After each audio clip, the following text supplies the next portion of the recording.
We are back on Let's Start a Band podcast. I'm very excited for the guest we have today, Antanna Music, to come on and talk us all through in default. We're going to go right back to the very start.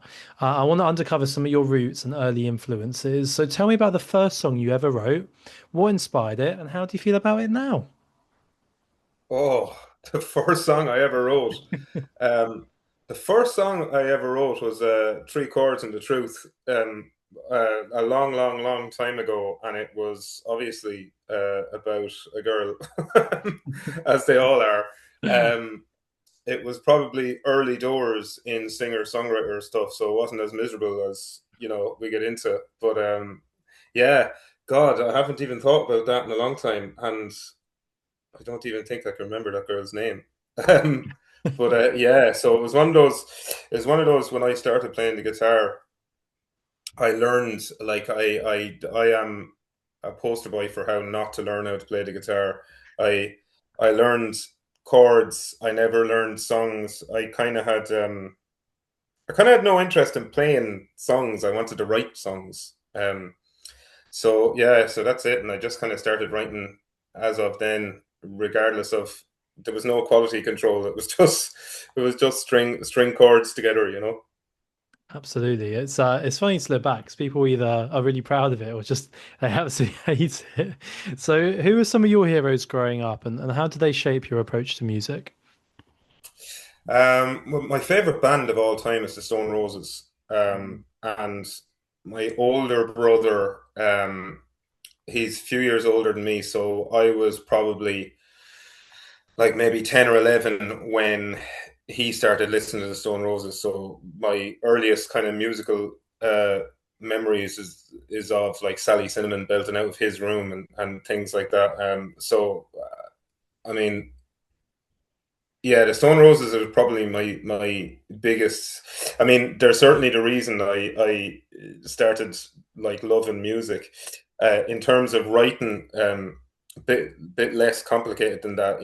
Kurt Cobain, Noel Gallagher. Songs that were, it's not Hendrix, but it just sounded so good. Um, and it was great just listening to them, and especially like Oasis and stuff. When I was like a teenager and when I started playing the guitar, listening to those songs and saying, actually, you can string chords together and write melody pretty easy here, regardless of it doesn't have to be Hendrix, it just kind of has to sound good. Um, you know. So definitely that I was big indie fan when I was younger, and that's all my brother Ronan he was the biggest musical influence on me, I suppose. It's really interesting to hear that. And you've mentioned some massive names there, global icons. Have you ever watched a music performance that's completely changed your perspective on music? It was just like, wow. Yeah, when I was I'd say I was about 22, I saw Paul McCartney in the RDS in Dublin. Wow. I know, Wow. yeah, and all I could think of was I was kind of annoyed at my mother because I said if she had brought me to a gig like this earlier than this, I would be much further along. Um, but yeah, it was just insane. Like the only instrument he didn't play was the drums, and this was kind of, I suppose it's 2000s, maybe early 2000s. So he wasn't young, but he played for like 3.5 hours, and the encore was nearly as long as the main gig. It was just incredible stuff. Like, um, yeah, just amazing. And then with I always thought with stuff like the Beatles or with McCartney or whatever, you're kind of, it's not that you're listening to the hits, you're listening to deep cuts and stuff, but you probably don't listen to them all, and you don't appreciate all the Mm. other stuff as well that was involved in that set. So incredible stuff like that. Um, If you were to meet Paul McCartney in a lift, you had time for one question, what would you ask him? what would I ask Paul McCartney? Jeez, that's a great question. Um, what I mean, I would try and I mean, I guess I'd ask him, do you regret any of it? Mm. I mean, not that you regret any of it. I saw like it. I think it's lovely for us as music fans to kind of hear some of the more positive stuff that comes out. of the Beatles and their friends, and that documentary they had out a while ago, the Get Back one, or when everyone is calling Ringo Richie and stuff like that, and it's all really lovely. I guess and the regret thing, I think, I like they stopped playing live and just made albums after the US tour or whatever. And I guess I wonder, like, did you ever think, would it have been worth it just to go live again, just to see, because just incredible stuff. Imagine the millions of people that never saw the Beatles live. It's insane. I've often wondered about the ABBA voyage, all this AI, Mm, people going, and for me, you can't replace live music. There's something about a live artist playing in yeah. front of you.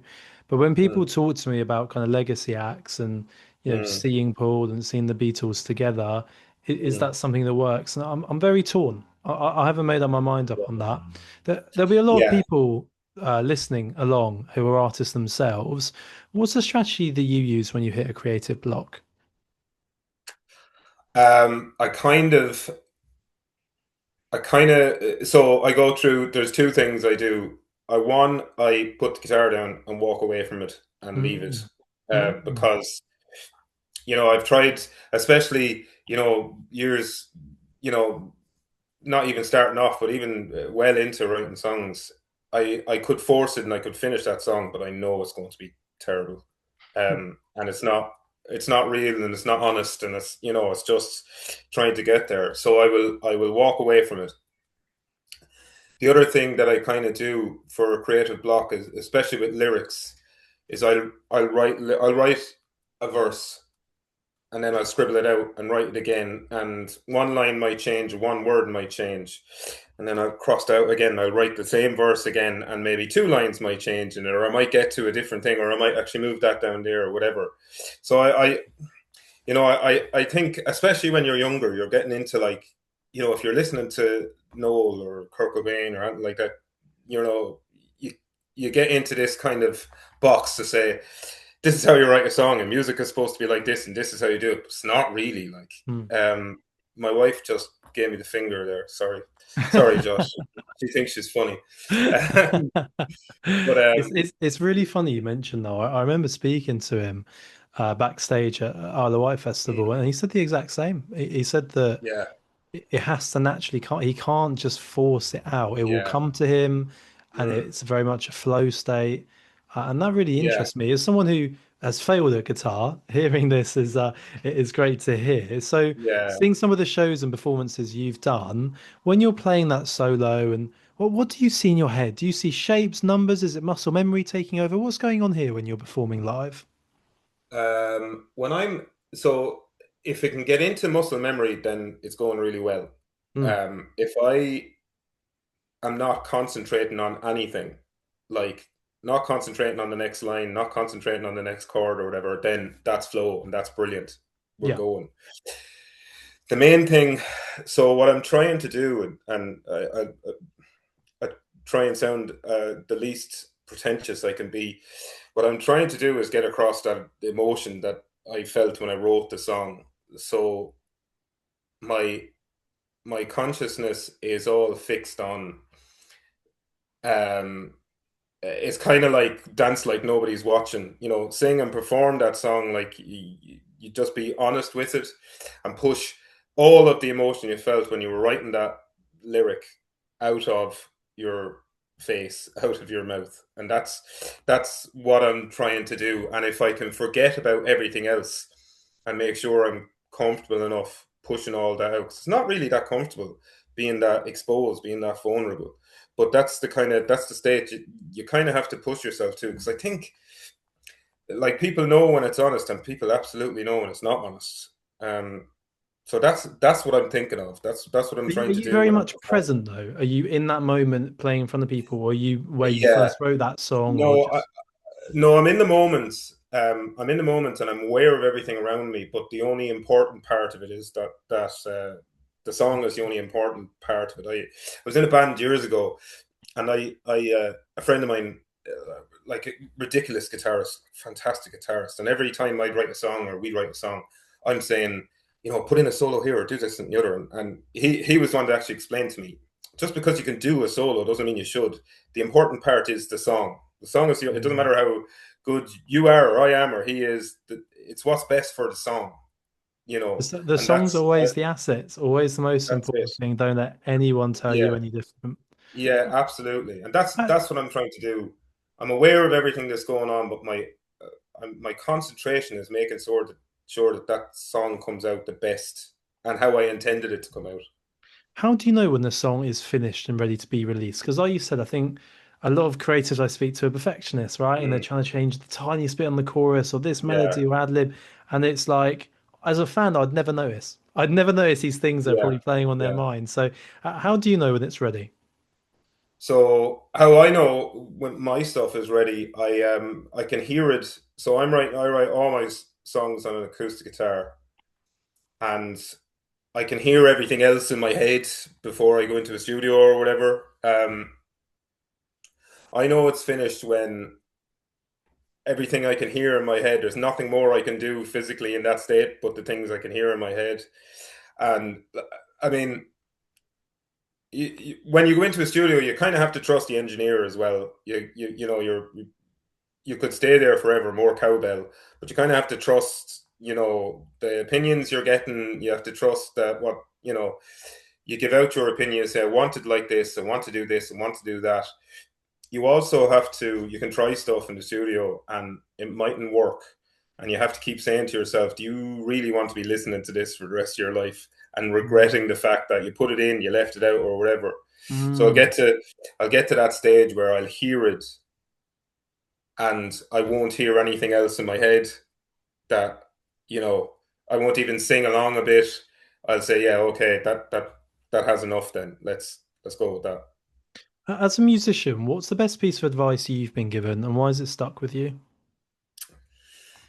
Best piece of advice that I've been given is try, and it's very difficult, try not to censor yourself.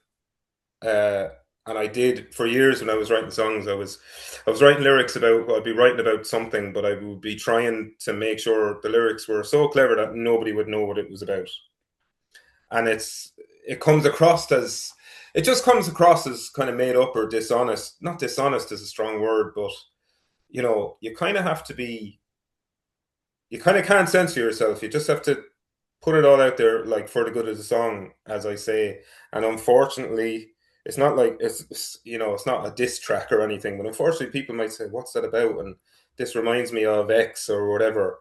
But if the song is really good, no matter you could be it could be something so meaningful to you that it hurts you to sing it. But again, can't really stop yourself. You can't censor yourself from doing it. So someone said that to me years ago, and it kind of changed the way I wrote songs altogether. Because instead of being really clever, instead of trying to be cryptic with songs, I my lyrics got much simpler, but got much more impactful. Absolutely. And I think it's so important for artists to hear this and Mm. really take it in and draw on your experience. What's the hardest lesson you've had to learn about the music industry so far? The hardest lesson about the music industry is um, you can be too polite when you're looking for gigs or looking for people to come back to you or trying to, you might send an email and then you might say, I won't annoy that person and this, that, and the other, and you might be too polite, but that, you might never get a comeback to that, or you might never, nothing might come back to you in that respect. And even being too polite, if somebody wants to collaborate or somebody is joining in and, instead of saying, actually, I'm not happy with that, let's do something else. You're being too polite and you go on with it, and that's a harsh lesson because I've played gigs before with people that have either been collaborating or backing on a song or something like that, and they've gone with something, and I've been like, yeah, it's great or whatever, but no, it's not great, and then you regret that forever. Then that you didn't just say, hang on a second, I want to make sure this is done right. Let's and I think being too polite in that situation. You don't have to be mean about it, but you can definitely put it's your, at the end of the day, you're out there. You're the one that people are going to, not even judge, but comment on, certainly. So yeah. It's unbelievable artists hearing this from you. Like, I just think it's such brilliant advice. Let's Oh come no, on to thank your music. New you. single coming out. What's it Yeah. about? When can we first hear it?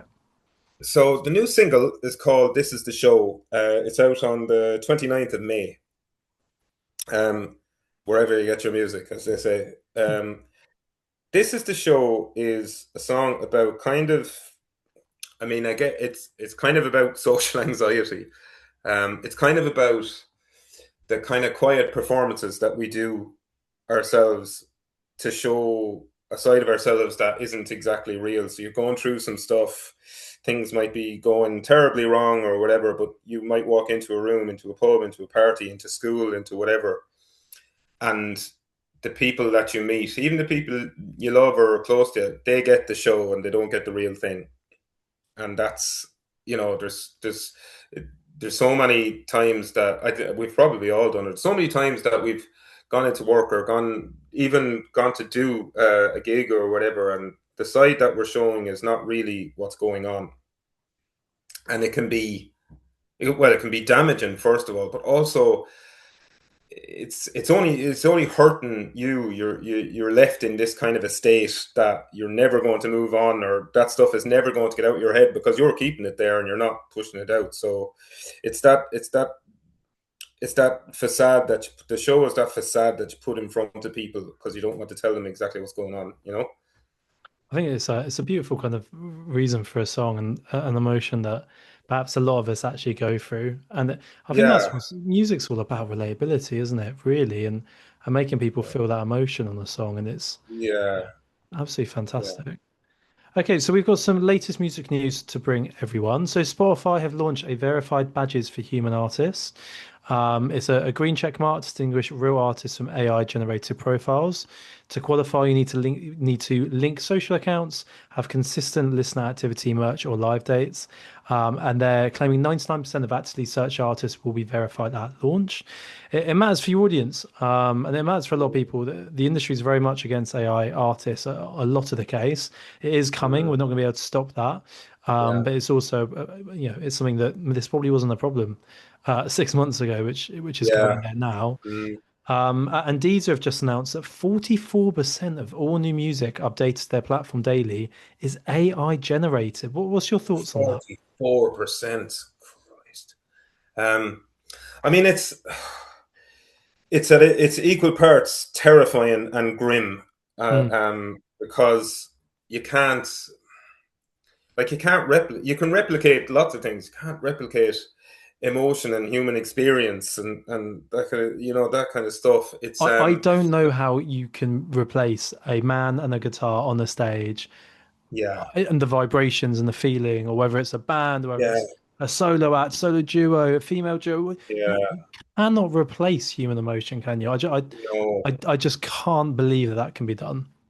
And what kind of baffles me is that I think it was a while ago that BBC Introducing had somebody on that uses AI, and it was part of BBC Introducing or something.